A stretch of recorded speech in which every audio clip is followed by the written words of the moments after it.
terus. Terima kasih Ustadz Syam untuk Siap, penjelasannya, sama-sama. Masya Allah. Nah sekarang aku punya tayangan nih, ini parodi nih. Seseorang yang sholat karena ria dan ingin dipuji. Oh dia karena sholatnya karena si ria, mau dipuji sama ria. Ria siapa sih? Gak tahu nih. Bukan, Ria itu mau dilihat. Bukan Coba Ria. take aja. Kita lihat aja nih tayangannya nih, silakan. Hafalannya bagus. Surat apa? Jawab aja dengan santai. Bohong aja. Itu belum seberapa. Itu mah surat cetek. Bilang aja bohong. Kamu biasanya kalau sholat ngabisin 1 juz bisa sampai ngebuat kaki kamu bengkak. Tapi nggak kaki aja, badan juga bengkak. Gitu. Bilang aja. Bohong. Itu mah nggak seberapa. Barusan itu surat Al-Baqarah. Masih cetek. Biasanya kalau saya lagi sholat sendiri, bukan sombong ini mah. Kalau lagi sholat sendiri, saya bisa sampai 1 juz. Wah, subhanallah. Sampai kaki saya bengkak. Subhanallah. Mengikuti Rasulullah.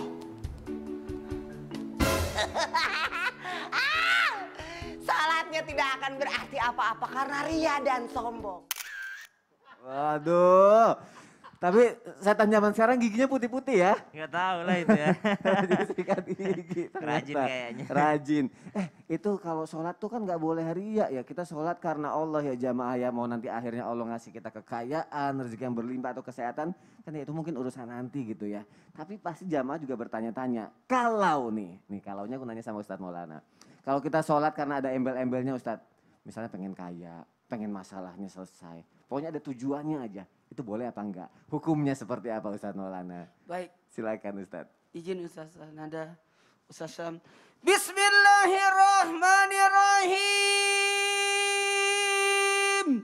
Assalamualaikum warahmatullahi wabarakatuh. Waalaikumsalam warahmatullahi wabarakatuh. Jamaah. Yeay! Oh jamaah. Yeay! Alhamdulillah. Alhamdulillahirrabbilalamin. Allahumma salli ala sayyidina Muhammad wa ala sayyidina Muhammad. Hari ini 16 Sya'ban 1442 Hijriah, 13 hari menuju Ramadan. Alhamdulillah, mudah-mudahan kita diberikan keberkahan dan makasih banyak Islam Tindak mengangkat tema-tema tentang fikih, tentang sholat. Karena ini berkaitan dengan ibadah kita. Dan amalan ibadah yang pertama diperiksa adalah sholat. Nah, sholat itu tergantung niatnya. Bagus tadi kata Mas Soni tadi, jadi niatnya, apalagi tadi sudah dibahas oleh Sesam, maka niat itu menjadi rukun ibadah dan penentu ibadah serta pembeda ibadah. Menjadi rukun, menjadi penentu, bahkan menjadi pembeda. Apakah ini salat sunat atau salat fardu tergantung niatnya. Bagaimana inna malak malu bin niat, tergantung dari niatnya. Maka niatnya karena Allah hingga mendapatkan faedah, tapi bukan jadi tujuan. Makanya kita temukan ada salat sunat tasbih, sedekah tubuh, ada salat sunat taubat, semoga diampuni dosa, ada salat sunat duha, memperlancar rezeki, ada salat sunat tahajud, mendekatkan diri kepada Allah, ada salat sunat witir agar dicintai Allah. Punya masalah? Salat tahajud, dekatkan diri kepada Allah. Ista'inu bis sabri wassalat. Jadi kalaupun kita dapat bonus dari faedah salat itu, alhamdulillah. Sekali lagi, alhamdulillah. Bukankah orang yang salat itu, utamanya salat fardu, apalagi salat sunat fajar, itu lebih baik daripada dunia seluruh isinya. Maka bukan itu jadi tujuan, tapi karena Allah. Makanya setelah kita takbiratul ihram dengan ada niat, jadi takbiratul ihram itu adalah tempatnya niat. Karena perbedaan antara takbiratul ihram dan takbir intikal karena adanya niat di dalamnya.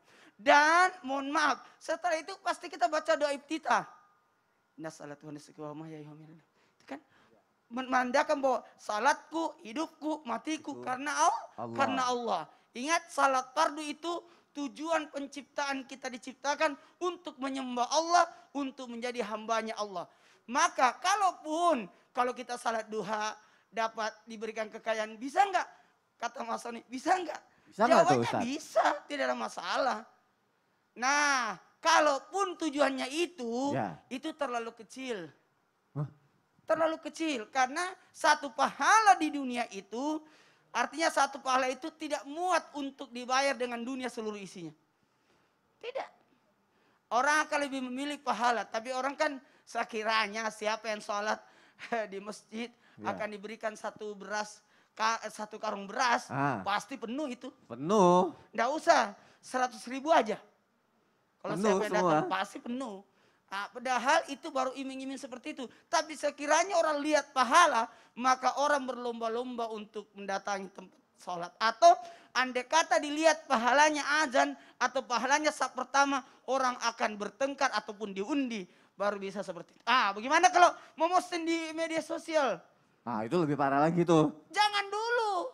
Bisa jadi tujuannya adalah dakwah. Oh gitu. Bisa jadi tujuannya dakwah.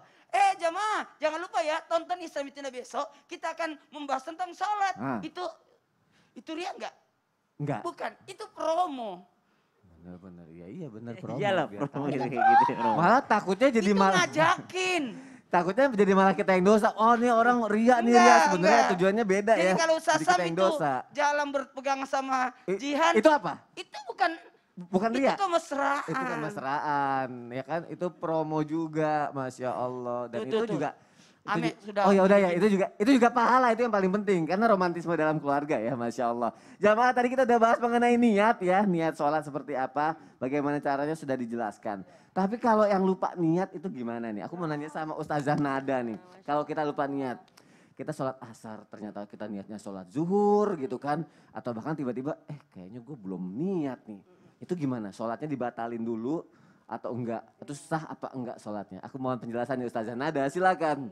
Baik, izin ya Ustadz Syam, Ustadz Maulana, Mas Soni sehat semua insya Allah. Baik, bismillahirrahmanirrahim. Assalamualaikum warahmatullahi wabarakatuh. Alhamdulillah. Alhamdulillahirabbil alamin wassalatu wassalamu ala sayyidina Muhammadin wa ala alihi wa ashabihi ajma'in amma ba'du. Subhanaka la ilma lana illa ma 'allamtana innaka antal alimul hakim. Rabbi shrah li sadri wa yassir li amri wahlul 'uqdatam min lisani yafqahu qawli. Baik jamaah sekalian, alhamdulillah pada pagi hari ini kita membahas tentang perkara yang sangat penting yaitu perkara sholat.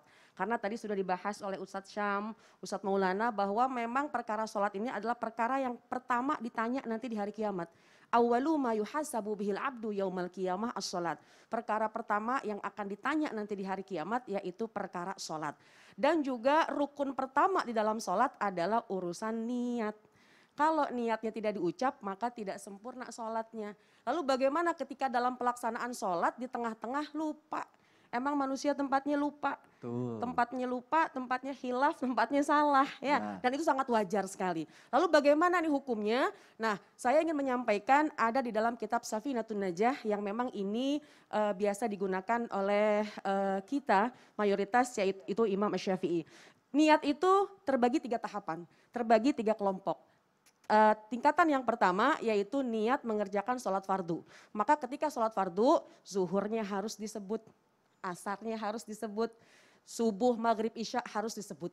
Kemudian yang kedua yaitu ketika mengerjakan sholat sunnah yang secara khusus. Seperti rawatib, qobliyah, ba'diyah.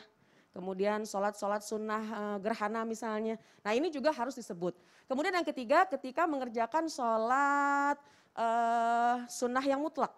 Ya, sholat mutlak misalnya, nah itu tentunya tidak perlu niat khusus. Nah ketika di tengah-tengah sholatnya sholat fardu, niatnya sholat zuhur, ternyata buat asar. Iya, Nah, salah niat. Tentunya ini sebaiknya kita putuskan, kemudian kita ulang lagi. Kenapa? Karena niat adalah merupakan kesempurnaan dari ibadah kita kepada Allah Subhanahu wa taala. Wallahu a'lam bishawab. Nah kalau misalnya diteruskan, itu misalnya kita nggak ngeh gitu ya, Ya. baru sadar setelah sholat, berarti ulang lagi aja sholatnya. Iya, kalau seandainya memang kita lagi dalam keadaan sholat, kemudian kita ingat bahwa oh iya ini ternyata memang posisinya kita salah niat nih. Iya, Maka tentu sebaiknya kita batalkan, Iya. kemudian kita ulang lagi dengan niat yang sempurna dan tidak perlu ditalafuskan. Kalau udah selesai Sekali sholat lagi. pun juga wajib diulang Iya, lagi ya? karena niat itu adalah tidak perlu ditalafuskan, tidak perlu diucap di lisan, tapi yaitu ada di dalam hati. Apa Nih, sih Ustadz Maulana kayak gemes Saya banget. wakili Sony nih, Apa? Ustazah. Gimana kalau dia salat berjamaah, Hmm. makmumnya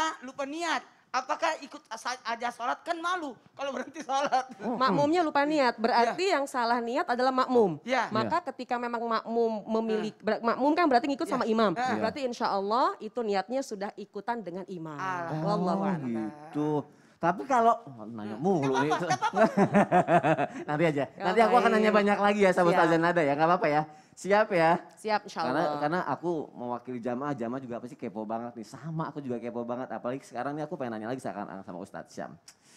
Ustadz Syam kalau misalnya kita lagi sholat berjamaah Ustadz Syam. Kita kan nggak pernah tahu nih. Aku lagi mau sholat asar. Tiba-tiba. Contoh, gimana nih, ya? Aku mau sholat nih. Sholat Praktek asar. dong, praktek. Praktek. Aku mau sholat asar. Ya. Tiba-tiba. Wah ada yang sholat nih. Ya. Terus aku kesini. Ya. Aku tepok gini. Ya. Oi, enggak pakai oi ya maksudnya. Aku tepok gitu. Terus aku ikut sholat. Tapi sebenarnya aku nggak tahu ini lagi sholat sunnah nih atau lagi sholat jamaah atau apa. Aku ternyata sholat asar itu gimana itu? Terus aku juga nggak ada kode gitu ya? Iya nggak ada Nggak ada kode. ngalangin, nggak ada apa segala macam. Oh, Sholatnya sah, oh sah ya. tapi Tapi, setelah yang satu ini. waduh. Kalau gitu setelah yang satu ini. Iya. Nggak lama kan ya bentar Nggak doang. ya? lama, bentar Nggak lama doang. kok tetap di Islam itu indah ya. Jamaah, oh jamaah. Alhamdulillah. Alhamdulillah.